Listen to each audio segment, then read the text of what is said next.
The following is a class on the Bhagavad Gita as it is, second chapter, text number 7, by His Divine Grace, A.C. Bhaktivedanta Swami Prabhupada, recorded March 1966 in New York.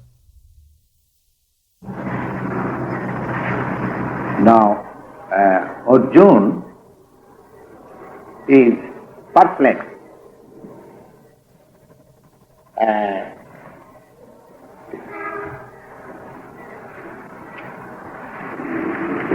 He is perplexed in the matter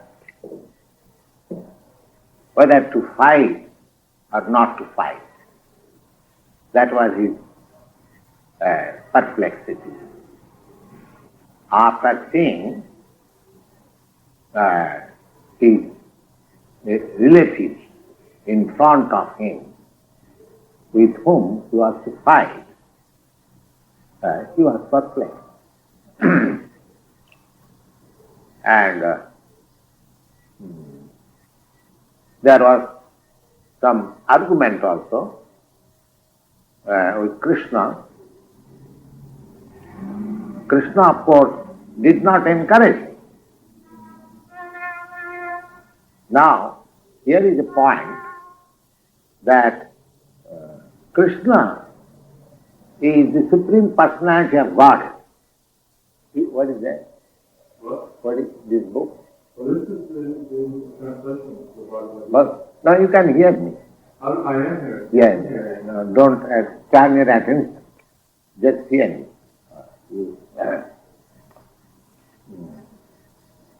Krishna, although he is present there, the Supreme Personality of Godhead, but still he did not encourage him. From worldly point of view, when somebody says that, well, I give it up, I don't want it, I don't want to fight with my friends or my relatives, better let them enjoy, I shall forgo my claim. From worldly point of view, this is a very gentlemanly behavior. The one is foregoing his claim and for the matter of his relatives or friends. But Krishna is not encouraging that proposal. We have to mark it. Krishna is not encouraging. Krishna is rather inducing Arjuna that it is not a very good proposal, it is not befitting your position. You belong to the Aryan family, you belong to the Kshatriya royal family, and you are denying to fight. No, this is not good. And I am your friend. I have taken the responsibility of your chariot driver, and if you do not fight, what people will say. So he is not encouraging. That's it. Now here is a good proposal from the worldly point of view that Arjuna does not want to fight, and Krishna is not encouraging him. Now what is the point? Somebody may say that Krishna, the Supreme Personality of Godhead, why he is encouraging in the matter of fighting?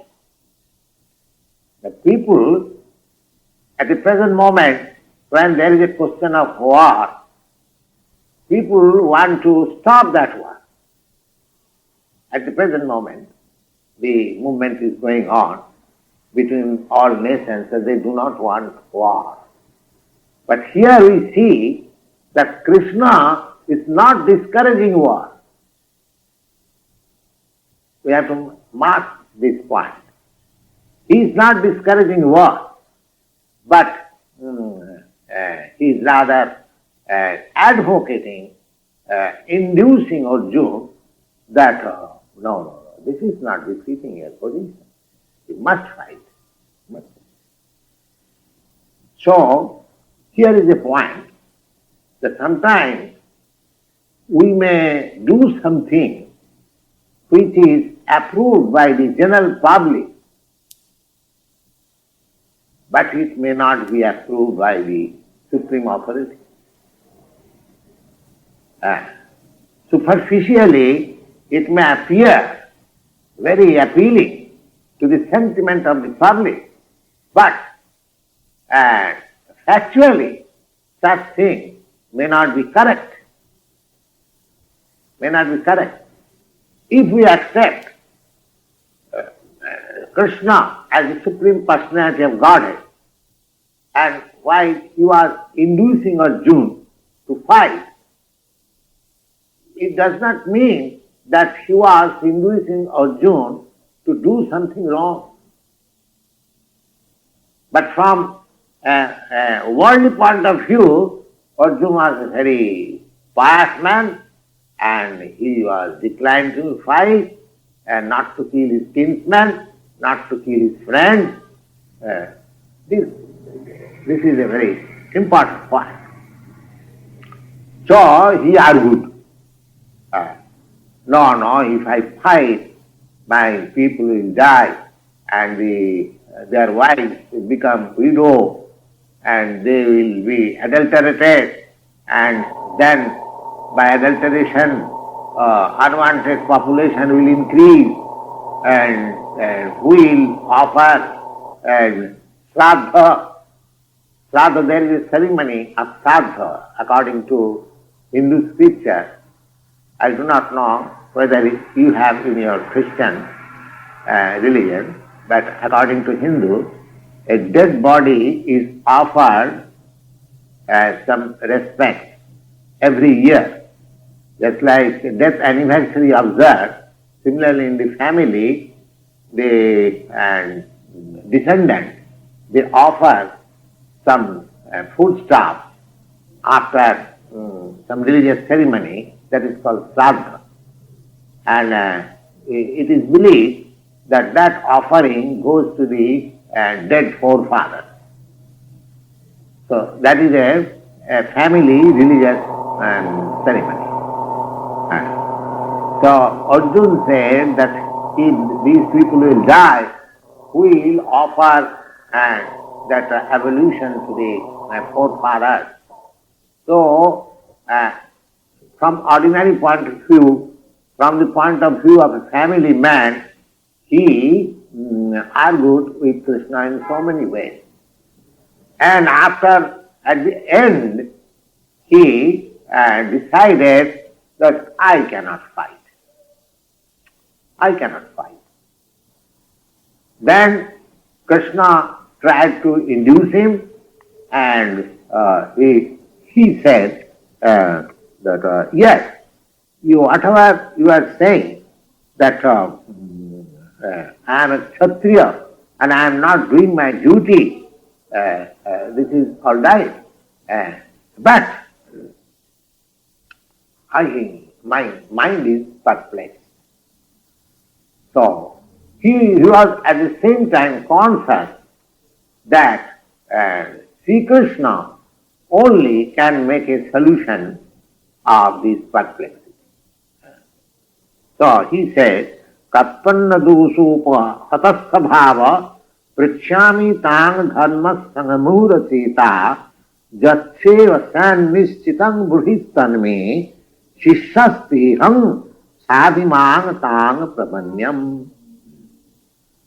Yes, Katpanna dos.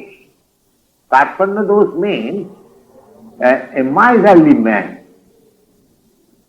Miserly man. He was conscious of the fact that he was a great hero, he was a great fighter, and at the same time the enemies were there. So his actual duty was to fight with the enemy. They are offering fight. For a Kshatriya, there are some obligations. If somebody challenges that I want to fight with you, a Kshatriya cannot deny. If somebody challenges, yes, I want to bet with you. Gambling. A Kshatriya cannot deny. And for that reason, the Pandavas lost their kingdom. The other side, his cousins, offered them that all right, let us come to betting. So betting, the bid was, and they offered the kingdom. If you defeated, if you are defeated, then you lose your kingdom. So they lost their kingdom. Then the next offer was that if you are defeated, you lose your wife. So they lost their wife. And similarly, they are put, now this time if you are defeated, you have to go to the forest for 12 years. So there was a great plan behind them, and the Pandavas were defeated in so many ways, and they were harassed and embarrassed for not less than 20 years. And now they were to fight face to face. Now he is not prepared to fight. That means he has become miserly when he is deviating from his duty. Now, so he is conscious that practically I am deviating from my duty. Karpanna dosa, this is my miserly behavior. Dosa means it is a fault on my part. I should not have deviated from this fighting, but my sentiment does not allow me to fight with my kinsmen. So here is a perplexity. So karpanna dosa apahata svabhava dharma sangamura cheta. Not only I am miserly, but I am deviating from my duty, dharma. This dharma means according to different positions. Just like Brahman, the intellectual society, the Kshatriyas, the administrator society, the Vaishyas, the mercantile society, and the Sudras. Sudras means the laborer class. So these four divisions are always, now you can name in a different way, that doesn't matter. But in every society and for all time, these divisions are there. So, according to Vedic system, this system is observed by generation. So, he was a Kshatriya. The Kshatriya's duty was to fight with the enemy, and he was not executing the injunction. Therefore, he is conscious that dharma sangamura cheta. I am deviating from my religion also. It is the duty of Kshatriya. So I am now perplexed. So jat shreya syat nishchita. Now you should kindly definitely say. Now here is a position. I do not understand what is to be done. You kindly, jat shreya syat nishchita. Nishchita means definitely. What is right, brihita me. Now Krishna can say, well, I have already saying you that you should fight, but you are not carrying out the order. So he says, Sissatihang sanimang tang prapannam. So he accepted, all right, whatever arguments you have done so far, let us forget that. Now I accept you as my spiritual master, not my friend. Now, the idea of accepting spiritual master, that is also very obligatory, you see. As soon as you accept one as the spiritual master, first of all, we have recorded in you have heard it, that acceptance of spiritual master must be selected, you see, after careful examination. Just like one selects his bride or bridegroom after careful examination, and in India they are very careful because the marriage of the boys and girls takes place under the guidance of the parents. So the parents very carefully see. So similarly, one has to, the acceptance of spiritual master is necessary. According to Vedic injunction, everyone should have a spiritual master. Perhaps you have seen a sacred thread. We have got sacred thread. Mr. Cohen, yes, sacred thread. That sacred thread is the sign that this person has his spiritual master. Has his spiritual master. Just like here, of course, there is no such distinction. A married girl, and according to Hindu system, they have got some sign there so that people can understand this girl is married. They put on a red and painting here so that others know that this girl is married. According to what is called this, the division of the hair, what is this line called? Part. Huh? Part. What is the spelling? To part. To part. This parting is also, there is some meaning. When the parting is here in the middle, then that girl has her husband and she is coming from respectable family. And in the partition is here, then he sees a prostitute. You see. A prostitute cannot, there was king's ruling that a prostitute cannot part here.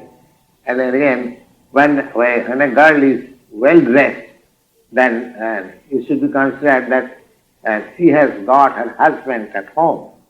And when she is not well dressed, then it should be understood that her husband is out of home. You see? And a widow's dress. There are so many, there are symptoms.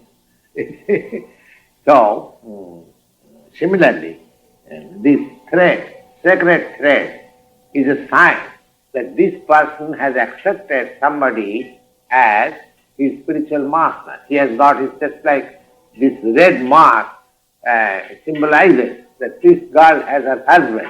Similarly, this sacred thread is the symbol that this man has got his spiritual master.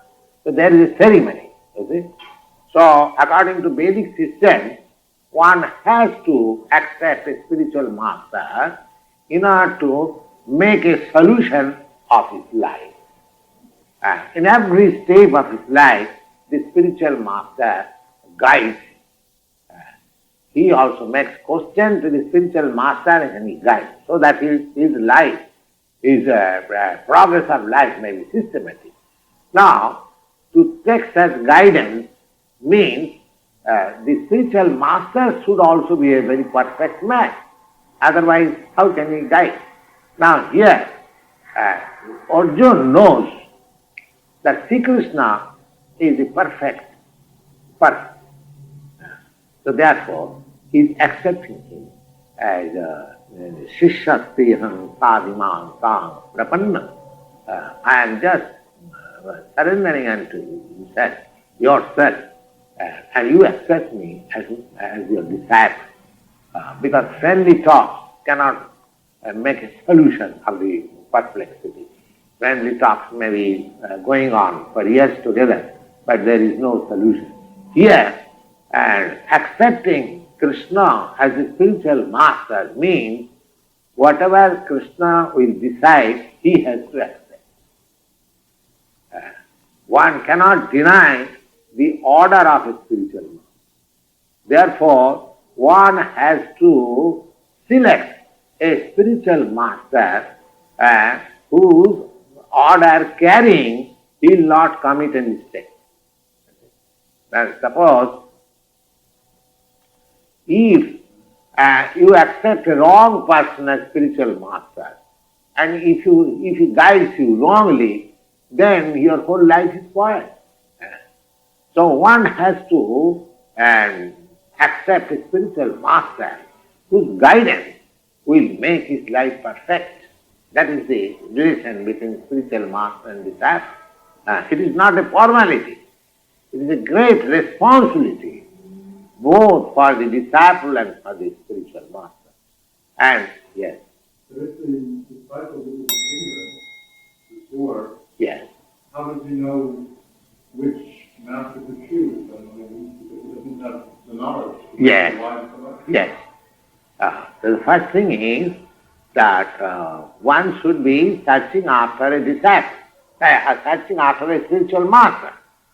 Now, just like you search after some school, you search after some school. So when you are searching after some school, you must have at least some preliminary knowledge what a school means. You cannot search after a school and go to a cloth shop. If you are so ignorant that you do not know what is a school and what is a cloth shop, then it is very difficult for you. You must know at least what is the school. So that knowledge is like this.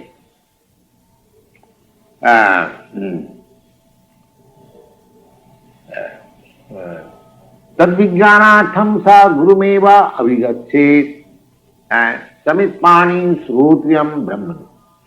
The spiritual master is required for a person who is inquisitive to have transcendental knowledge. He requires a spiritual master. Is it? So, there is another verse in Srimad Bhagavatam, Tasmad Gurum Prapaddeta Jigyasu Shreya Uttamam. Just Tasmad Gurum Prapaddeta. One should search after a spiritual master who is inquisitive about transcendental subject matter. So unless one is at least conversant with the preliminary knowledge of transcendental matter, that transcendental matter here you can see, Arjuna is perplexed. And now he wants a definite answer. This is the inquiry about transcendental subject matter. So every human being has to inquire. The inquiry must be there. What is that inquiry? That inquiry is that preliminary that every human being is suffering.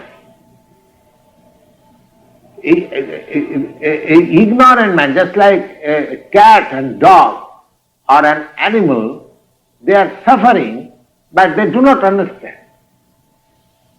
The suffering they do not understand. Just like we have seen, of course, here animals are slaughtered in slaughterhouse. According to the Hindu system, of course, cow killing is not allowed. But there are meat eaters. So, according to Hindu system, if anyone wants to eat meat, he should take a goat. According to Hindu system, only goats and lambs can be killed for meat eating. No other animal. No other animal. Cow is not forbidden. Just like the Hindus, they do not eat cow's flesh, and Muslims, they do not eat, hog's flesh, they do not eat. They have got some sentiment. But meat eating is also there in the Hindu society, but that is only by goat's meat or lamb's meat. Generally goat. Now, these goats are sacrificed before a goddess Kali.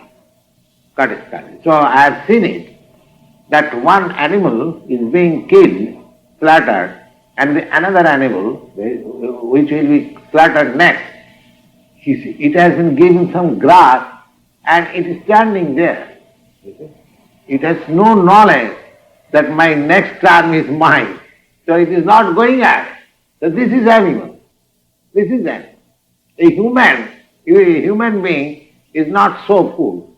If there is sign that next time my killing is to be taken up, then at least he will protest or try to go away, something like that, you see. But there is no such thing. So the distinction between animal and man is that the animal is not aware of the suffering he is undergoing. There are sufferings both for the animals and for the man, but man is conscious.